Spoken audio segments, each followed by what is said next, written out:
Simon, I think we both believe that the opportunity in investing in global energy is huge in 2019 and over the next few years. But where do you see the kind of 2 or 3 key drivers for investments in the global energy sector? So the first theme for me is a movement to investments being focused on the impact for the customer and the connection with the customer. Now that customer might be a corporate user of energy, that might be a community, it might be a brand new city.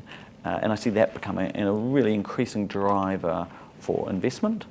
The other one for me is around platforms, and after the success of Equus in this Asia Pacific region, finding those platforms and helping them build out, but not single technology platforms. I believe we're going to move away from a singularity to effectively a far more holistic approach to the sector with greater and deeper connections with the customers.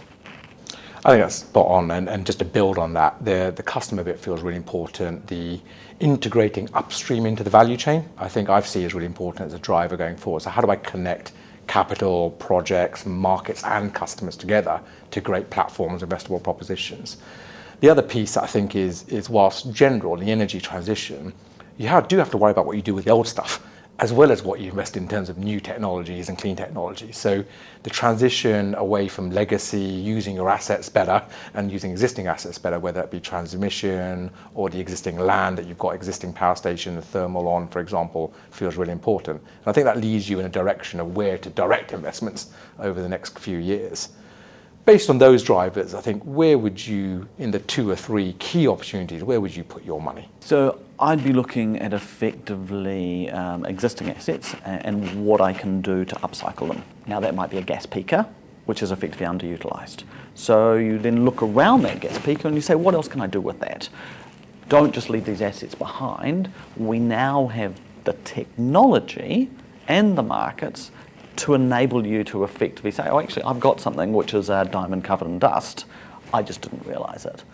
I'd also be continuing to focus on the offshore wind opportunities, where this industry has internationalised so quickly. But again, don't just go and just do offshore wind somewhere.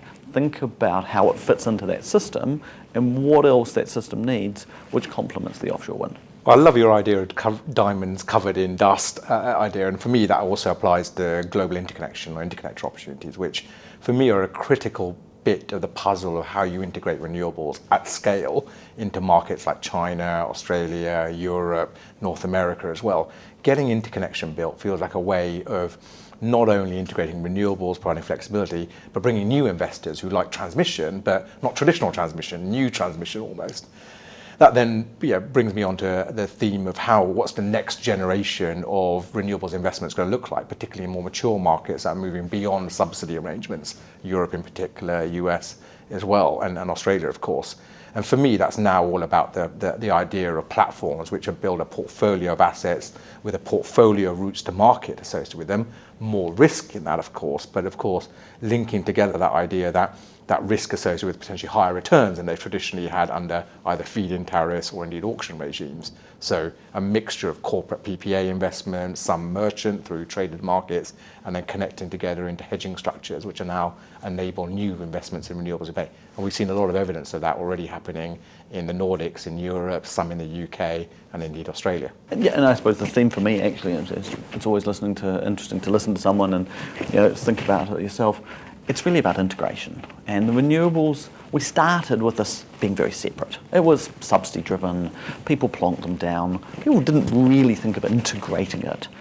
We now, in the transformation and the electrification, this is just part of it, and it's got to be integrated, it's got to be better connected, it's got to be better integrated to customers.